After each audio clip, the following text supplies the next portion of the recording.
Hello everyone, welcome to concept decoder. Guys, इस video में हम बात करेंगे, अभी आप लोगों का कैलेंडर आ चुका है एमपी व्यापम सब इंजीनियर एग्जाम के लिए, जिसका जो एग्जाम होना है, एग्जाम होगा आपका अप्रैल में। एग्जाम अप्रैल 2022 में होगा। यहाँ 21 लिखा हुआ, जस्ट मिनट। ये आपका किसका 22 के लिए हम बात कर रहे हैं। जो आपका 21 वाला एग्जाम था 22 में होने जा रहा है। तो इसके लिए हमें किस तरीके से प्रिपेयर करना है, क्या एग्जाम पैटर्न है, क्या सिलेबस है और हमें कैसे पढ़ाई करनी है, इन सब क्वेश्चन का जवाब आपको इस वीडियो में मिलेगा। तो वीडियो कंप्लीटली देखिएगा। कोई भी मन में डाउट आता है, कोई भी सवाल आता है, तो डिस्क्रिप्शन पे नंबर दिया हुआ है, उस नंबर पे आप कॉल या व्हाट्सएप के थ्रू डिटेल में जानकारी ले सकते हैं। तो आपका जो एग्जाम का नाम है एमपी व्यापम सब इंजीनियर। व्यापम नाम हट चुका है, इसको बोलते हैं प्रोफेशनल एग्जामिनेशन बोर्ड, पीईबी बोला जाता है आजकल के टाइम पे। प्रोफेशनल एग्जामिनेशन बोर्ड का जो एग्जाम होने वाला है 2022 में। सबसे बड़ा सवाल है बच्चों का, जिस दिन से मैंने वीडियो बना के डाला है, कॉल पे कॉल आता है कि सर वैकेंसी कितनी आएगी।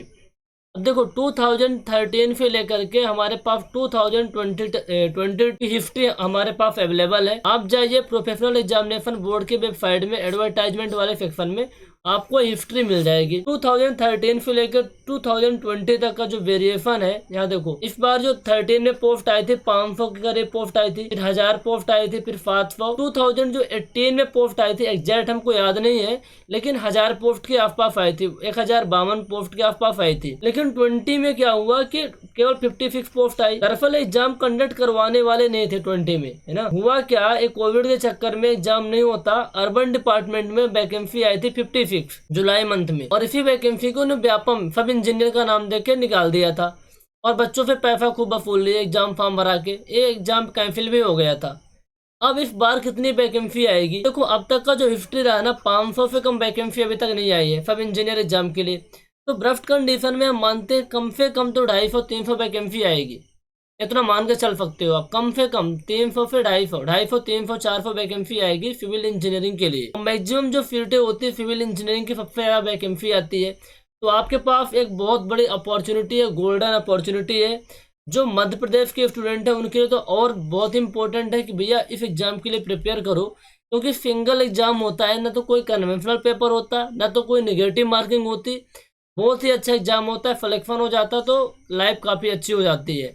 आगे जो भी आपका ड्रीम है उसके लिए प्रिपेयर कर सकते हैं। बट इसके लिए प्रिपेयर कैसे करना है, इस पर हम बात करें तो वैकेंसी का जो मुद्दा था वो क्लियर हो गया, वैकेंसी तो अच्छी आएगी, ठीक है। तो अब एमपी व्यापम सब इंजीनियर एग्जाम को हम प्रिपेयर कैसे करें, हमारा क्या रोड मैप होगा किस एग्जाम को क्लियर करने के लिए। आपको पता है केवल एक स्टेज होता है जिसमें ऑब्जेक्टिव क्वेश्चन आते हैं, ठीक है। टोटल जो पेपर होता है आपका 200 नंबर का पेपर होता है, ठीक है। टोटल जो पेपर होता है वो 200 नंबर का पेपर होता है। 200 नंबर पेपर में 100 नंबर का आपका टेक्निकल रहता है और 100 नंबर का नॉन टेक्निकल रहता है। अब टेक्निकल में बहुत सारे सब्जेक्ट होते हैं सिविल इंजीनियरिंग के, और नॉन टेक्निकल में बहुत सारे सब्जेक्ट होते हैं। यदि mechanical, electrical, electronics other branches में हैं तो आपका भी ऐसे ही होता है। 200 नंबर का पेपर होता है, टेक्निकल 100 नंबर का जिस ब्रांच पे आप होंगे, और नॉन टेक्निकल सबका सेम होता है, ठीक है। तो टेक्निकल पेपर में कौन कौन से पेपर सब्जेक्ट हैं और उनका सब्जेक्ट वाइज वेटेज क्या है, और हम वेटेज किस बेसिस पे बता रहे हैं। 2013 से लेकर के 2018 तक हमारे पास पेपर अवेलेबल है। उस पेपर को मैंने बहुत अच्छे से एनालाइज किया, और जो एवरेज मार्क्स निकल के आ रहा है कि भैया इसका सबसे ज़्यादा वेटेज किस सब्जेक्ट का है, कौन सब्जेक्ट बहुत इंपॉर्टेंट है, कौन सा सब्जेक्ट लिस्ट इंपॉर्टेंट है, मैंने टेबल बनाई है और उसको आपको हम दिखा रहे हैं। सर्वेइंग की यदि हम बात करें, सर्वेइंग का जो वेटेज एवरेज वेटेज है 18.5 नंबर का। हाईवे इंजीनियरिंग का वेटेज है 10.75 का, ठीक है। हाईवे इंजीनियरिंग में हम बात कर रहे हैं केवल हाईवे का, जिसमें आप रोड इंजीनियरिंग पढ़ते हैं। सिंपल सी बात है, रोड के बारे में, थोड़ा सा ट्रैफिक के बारे में, रेलवे की बात यहाँ नहीं हो रही है। तो हाईवे इंजीनियरिंग का देखो, ट्रांसपोर्टेशन नाम लेते तो तीनों आ जाता है, आपका ब्रिज भी आता है इसमें, और आपका रेलवे भी आता है, हाईवे भी आता है। लेकिन हाईवे इंजीनियरिंग की बात है तो 10.75 मार्क्स इसका एवरेज है। ऐसा नहीं है कि 18.5 नंबर या 18 नंबर क्वेश्चन हर एक बार आता है, कभी 12, 15, 18, 22 ऐसे क्वेश्चन आते रहते हैं। बिल्डिंग मटेरियल, कंक्रीट टेक्नोलॉजी, ठीक है, और मशीनरी वाला जो सब्जेक्ट है, इससे 10 नंबर क्वेश्चन अभी तक एवरेज आए हुए हैं। इन्वायरमेंटल इंजीनियरिंग का वेटेज 9.5 नंबर का आपका है। डिजाइन ऑफ स्टील स्ट्रक्चर जो सब्जेक्ट है इसका वेटेज 6.5 नंबर का है। आरसीसी का वेटेज 6.5 नंबर का है। फ्लूइड मैकेनिक्स का वेटेज 4.75 का है। Quantitative surveying estimation and casting, जिसको आप बोलते हैं जनरली एस्टिमेशन एंड कास्टिंग, इसका जो वेटेज है 4.5 नंबर का है। ठीक है। इरिगेशन इंजीनियरिंग का वेटेज 4.5 नंबर का है। फाउंडेशन इंजीनियरिंग का वेटेज 4.5 नंबर का है। बिल्डिंग ड्राइंग का वेटेज जो है 4.5 नंबर का है। फॉयल मैकेनिक्स का वेटेज, ठीक है, फॉयल मैकेनिक्स का वेटेज 3.5 नंबर का है। ठीक है, फाउंडेशन इंक्लूड नहीं है। रेलवे इंजीनियरिंग का वेटेज 2.75 नंबर का है। स्ट्रेंथ ऑफ मटेरियल का 3। कंस्ट्रक्शन मैनेजमेंट का 1 या 2 क्वेश्चन आते हैं इससे भी। Open channel flow is the part of fluid mechanics, इससे भी 1 या 2 क्वेश्चन आते हैं। 1.25 का वेटेज है। हाइड्रोलिक मशीन का वेटेज ना के बराबर है। कभी कभी क्वेश्चन आए हुए हैं रेंडमली 2-3 साल में एक बार, इसलिए 0.75 एवरेज आ रहा था। अप्लाइड मैकेनिक्स का वही हाल है। थ्योरी ऑफ स्ट्रक्चर, ये बहुत बड़ा सब्जेक्ट अपने आप में, जो कि अन्य एग्जाम में बहुत अच्छा वेटेज होता है, लेकिन इस एग्जाम में बहुत कम वेटेज, इसको पढ़ना ही नहीं है आपको। कभी एक आध क्वेश्चन आ जाता है जो उस फॉर्म में हम डिस्कस कर लेते हैं उस टॉपिक को। हाइड्रोलॉजी का भी वेटेज ना के बराबर है 0.75 का। प्री स्ट्रेस कंक्रीट, इसका वेटेज भी बहुत ही निग्लिजिबल है 0.25, 4-5 साल में एक बार क्वेश्चन आया हुआ था। ब्रिज इंजीनियरिंग का वेटेज 0.5, ऑटोकैड का वेटेज 0.5। तो समझ में आ गया कौन सब्जेक्ट मोस्ट इंपॉर्टेंट है, कौन सी लिस्ट इंपॉर्टेंट है। आपको इस एवरेज जो मार्क्स है, जो वेटेज है, इसके बेसिस पे समझ में आ गया होगा। तो surveying, highway, BMC, CTM, environmental, design of steel structure, RCC, fluid mechanics, open channel flow, irrigation engineering, foundation engineering, building drawing, soil mechanics, यहाँ तक के सब्जेक्ट को और फॉर्म को, इन सब्जेक्ट को आपको करना क्या है, सबसे पहले बहुत अच्छे से प्रिपेयर करना है। मैक्सिमम टाइम इन सब्जेक्ट में देना है। तो चलिए काउंट कर लेते हैं कितने सब्जेक्ट आपके हैं।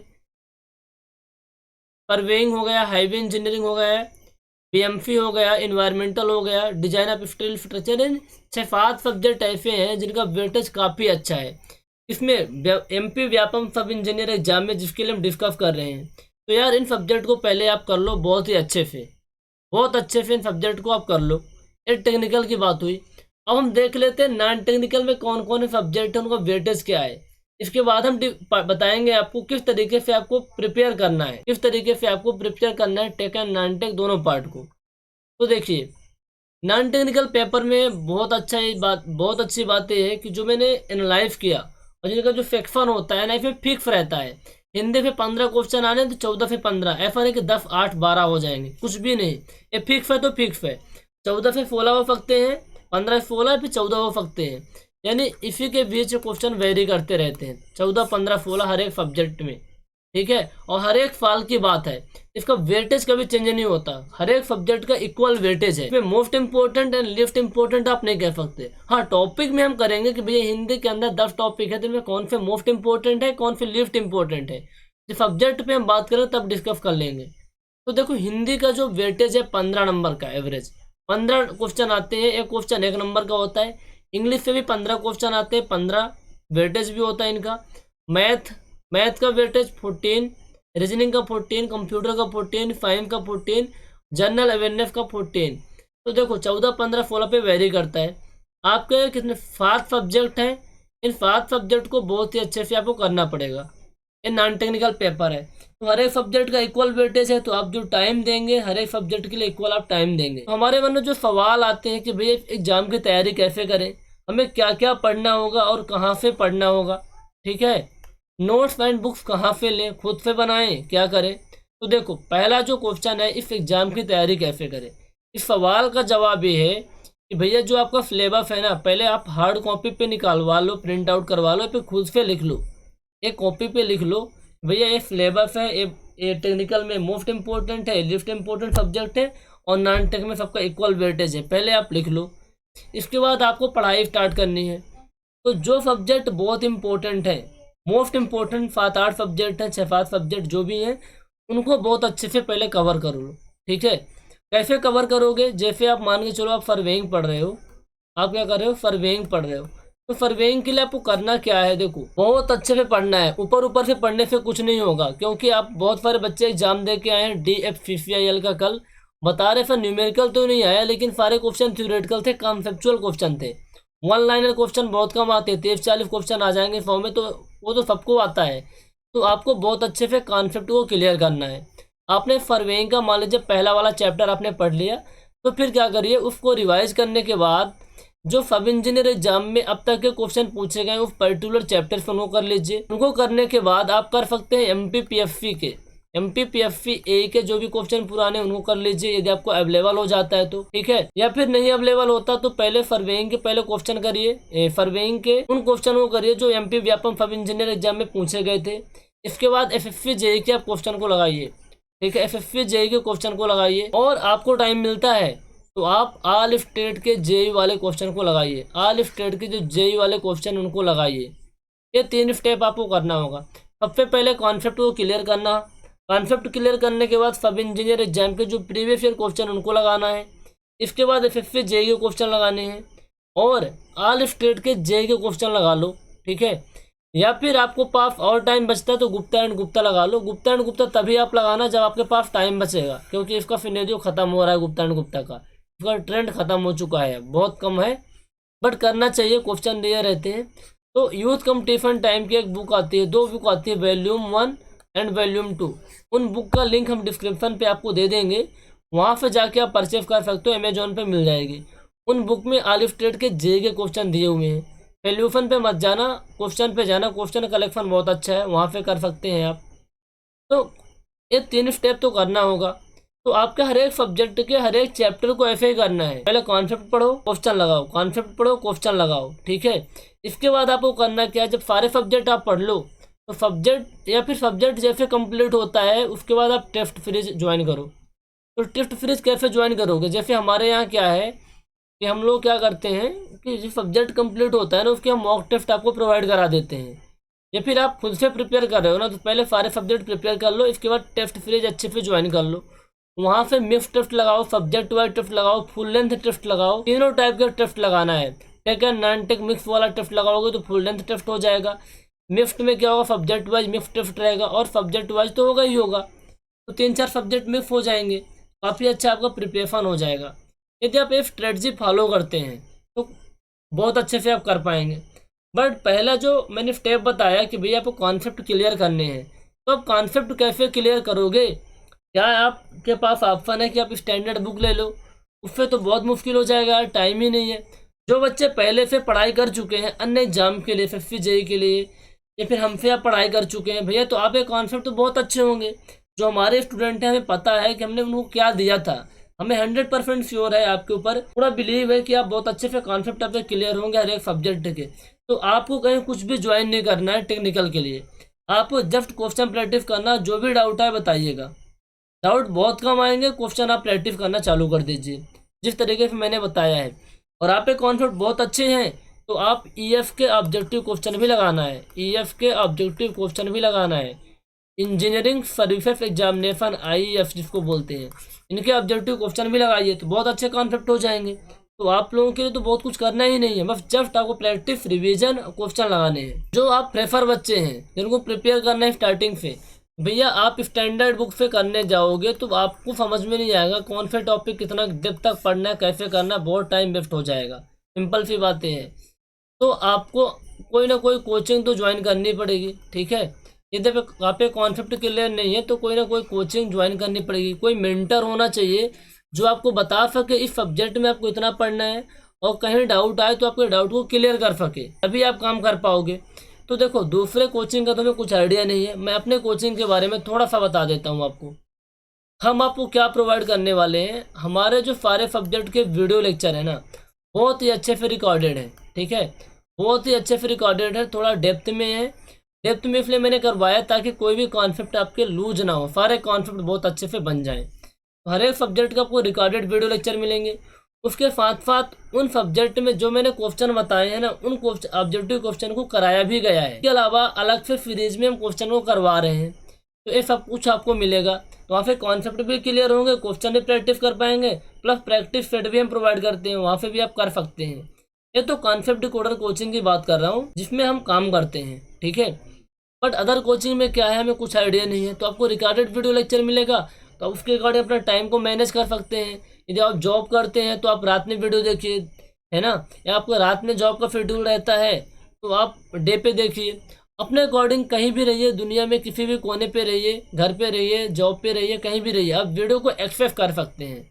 आपके पास कॉपी पेन होगा तो आप पढ़ाई भी कर सकते हैं। तो रिकॉर्डेड वीडियो लेक्चर का यही बड़ा फायदा है। उसमें कोई एडवर्टाइजमेंट नहीं है, ना कोई प्रमोशन है। चुपचाप हम आते हैं, hello everyone, welcome to concept decoder, काम करना चालू कर देते हैं बहुत ही अच्छे से। आप इनका डेमो लेक्चर को भी चेक कर सकते हैं। कॉन्सेप्ट डिकोडर का एंड्रॉयड ऐप आ चुका है, गूगल प्ले स्टोर पर डाउनलोड करिए और वहाँ आप डेमो लेक्चर चेक करिए। प्लेलिस्ट में बहुत सारे लेक्चर दिए, उनको भी चेक करिए। प्रीवियस ईयर क्वेश्चन को लगाइए, इसके बाद आप डिसाइड करिएगा। ठीक है, तो भाई टेक्निकल का कुछ ऐसे आपको करना होगा। ठीक है, अब कॉन्सेप्ट डिकोडर पे नॉन टेक का कोर्स अवेलेबल नहीं है। ठीक है, तो नॉन टेक्निकल के लिए हम कोर्स रेडी कर रहे हैं। इसको बनाने में हमें टाइम लगेगा, लेकिन 5 अक्टूबर से हमारा प्लान है कि इस पर हम काम करना चालू करेंगे। इसके रिकॉर्डेड वीडियो लेक्चर आपको बहुत ही अच्छे से मिल जाएंगे और वही चीज़ें हम डिस्कस करेंगे जो एग्जाम के लिए बहुत इंपॉर्टेंट है। तो नॉन टेक्निकल के लिए भैया हमको देखना पड़ेगा कि किस टाइप के क्वेश्चन आते हैं। 7 सब्जेक्ट अपने आप में बहुत बड़ी सब्जेक्ट है, लेकिन हमें एग्जाम ओरिएंटेड पढ़ना होगा। यदि हम एग्जाम स्पेसिफिक चीज़ें नहीं पढ़ेंगे तो हमारा बहुत ज़्यादा नुकसान हो जाएगा। तो करिए क्या, आप लोग 2016 से लेके 2020 तक के सारे पेपर अवेलेबल है। इनफैक्ट 2013 के भी अवेलेबल हैं, 14 के भी अवेलेबल हैं थोड़ा बहुत। तो जितने भी प्रीवियस ईयर पेपर अवेलेबल हैं, सिविल के हों चाहे इलेक्ट्रिकल के हों चाहे मैकेनिकल के, नॉन टेक तो सेम होता है। नॉन टेक तो हर एक एग्जाम का, हर एक ब्रांच का, चाहे कोई भी ब्रांच हो, सबका सेम होता है। तो नॉन टेक के पेपर आपके पास बहुत ज़्यादा मिल जाएंगे। ठीक है, हम मान के चलते हैं कि एक साल में जो एग्जाम होता है, 4 एग्जाम होते हैं, नहीं 4 दिन में या फिर 4 शिफ्ट में एग्जाम होते हैं। तो 3 ब्रांच हुई तो कितने सेट हो गए आपके पास, 12 पेपर हो गए। 5 साल का एग्जाम हिस्ट्री देखेंगे तो कितना, 12 पंचा 60 पेपर आपके पास अवेलेबल होंगे। एक पेपर में 100 क्वेश्चन तो 6000 क्वेश्चन। तो कई बार क्या होता है कि जैसे मान लीजिए पहला शिफ्ट में पेपर हो रहा है सिविल का और इलेक्ट्रिकल का, तो उस टाइम पे क्या हुआ है, मैंने पेपर चेक किया तो कि सेम क्वेश्चन आए हुए हैं, सेम क्वेश्चन। तो मैं मानता हूँ कई बार सेम हुए होंगे, तो 3500 4000 क्वेश्चन तो हैं। इन क्वेश्चन को करने से आपको आइडिया लगेगा कि भैया किस टाइप के क्वेश्चन एग्जाम में आ रहे हैं और उसके अकॉर्डिंग आपको पढ़ाई करनी होगी। तो जो हम वीडियो कोर्स आपको प्रोवाइड करेंगे उसमें तो हम सब कुछ आपको बताएंगे कि भैया इस हिंदी वाले सब्जेक्ट में कौन कौन से टॉपिक से कितने क्वेश्चन अब तक पूछे गए हैं, और सारे कॉन्सेप्ट को डिस्कस करेंगे। उतने ही डिस्कस करें जो एग्जाम के लिए इंपॉर्टेंट है। यदि आप खुद से सेल्फ स्टडी करना चाहते हैं तो आपके पास एक ही उपाय है, सिलेबस को डाउनलोड करिए, टॉपिक को एनालाइज करिए किस किस टॉपिक में क्वेश्चन आए हुए हैं, और गूगल पे उन टॉपिक को जाके पढ़ाई करिए, या फिर हर एक सब्जेक्ट का स्टैंडर्ड बुक फॉलो करिए। यही ऑप्शन है। लेकिन वीडियो कोर्स में स्पेसिफिक चीज़ें देंगे। ये आपका 200 से 250 घंटे का कोर्स होगा। ठीक है, लेकिन बहुत ही एग्जाम ओरिएंटेड कोर्स होगा, बहुत एग्जाम ओरिएंटेड, मतलब सब कुछ भी बाहर नहीं जाएगा। 3500 4000 जितने भी क्वेश्चन है सबको हम subject wise, chapter wise and topic wise फिगरगेट कर रहे हैं। 2-3 सब्जेक्ट पे काम हो चुका है और बाकी हम कर रहे हैं। एक बुकलेट भी हम बना के आपको प्रोवाइड करेंगे जिसमें डिटेल सोल्यूशन रहेगा, लेकिन उसको आने में एक से 2 महीने का टाइम लग सकता है। आप लोगों के लिए क्या है कि वीडियो कोर्स में ना पहले हम टॉपिक पर डिस्कस करेंगे, इसके बाद हम आपको जितने भी क्वेश्चन पूछे गए उन क्वेश्चनों को करवाएंगे, एक्सपेक्टेड क्वेश्चन भी और करवाएंगे। तो नॉन टेक और टेक की प्रिपरेशन आप कुछ इस तरीके से कर सकते हैं। ठीक है, आप बोलेंगे सर इसका जो कंप्लीट पैकेज है आप कितने में प्रोवाइड करोगे। देखो, यदि आप केवल टेक्निकल लेना चाहते हो, केवल आपको टेक्निकल पढ़ना है, तो 3000 में आफ्टर डिस्काउंट बता रहा हूँ, 3000 में कंप्लीट टेक्निकल सब्जेक्ट हम आपको प्रोवाइड कर देंगे। नॉन टेक भी पढ़ना चाहते हो तो आपको 4000 आपको पे करना पड़ेगा। 4000 आप पे करेंगे तो टेक एंड नॉन टेक आप दोनों हम प्रोवाइड करा देंगे आपको, टेक एंड नॉन टेक। ठीक है, नॉन टेक के जैसे जैसे वीडियो कोर्स अब बनता जाएगा वो अपलोड करते जाएंगे। टेक का बना हुआ है, 4000 में आपको टेक और नॉन टेक दोनों मिल जाएगा। जो बच्चे अदर ब्रांच से केवल नॉन टेक लेना चाहते हैं, भैया केवल नॉन टेक आप ले लो, है ना। आप टेक्निकल आपका अच्छा है तो 1500 रुपये इसकी प्राइस रहेगी। ठीक है, 1500 रुपये केवल। जो कंप्लीट लेंगे टेक एंड नॉन टेक उसको 4000 में पड़ेगा। कोई मन में सवाल है, डिटेल में कुछ आप जानना चाहते हैं और भी हमसे बात करके डिस्कस करना चाहते हैं, आपके मन में जो भी डाउट है, तो 9340888429 पे कॉल करिए, है ना, और हम आपके जो भी डाउट होंगे क्लियर करेंगे। एक चीज़ और है कि बच्चे बोलते हैं भैया सर फाइनल ईयर एलिजिबल है। देखो, फाइनल ईयर एलिजिबल नहीं होता, लेकिन इसका जो एग्ज़ाम है आपका अप्रैल 2022 में होना है। ठीक है, तो उस टाइम आपका फाइनल ईयर का फाइनल सेम एग्जाम होगा, फाइनल सेमेस्टर का एग्जाम होगा, और जो आपका जो मार्कशीट होता है ना, वेरिफिकेशन के टाइम पे नीडेड होती है। You can apply for this. ठीक है, आप इसके लिए अप्लाई कर सकते हैं, प्रिपेयर कर सकते हैं, नो डाउट। चाहे आप डिप्लोमा है चाहे बीटेक है, बहुत अच्छा अपॉर्चुनिटी है, छोड़ना नहीं है। कैसे प्रिपेयर करो, कहीं से भी करो, लेकिन करो। Thank you so much, have a nice day.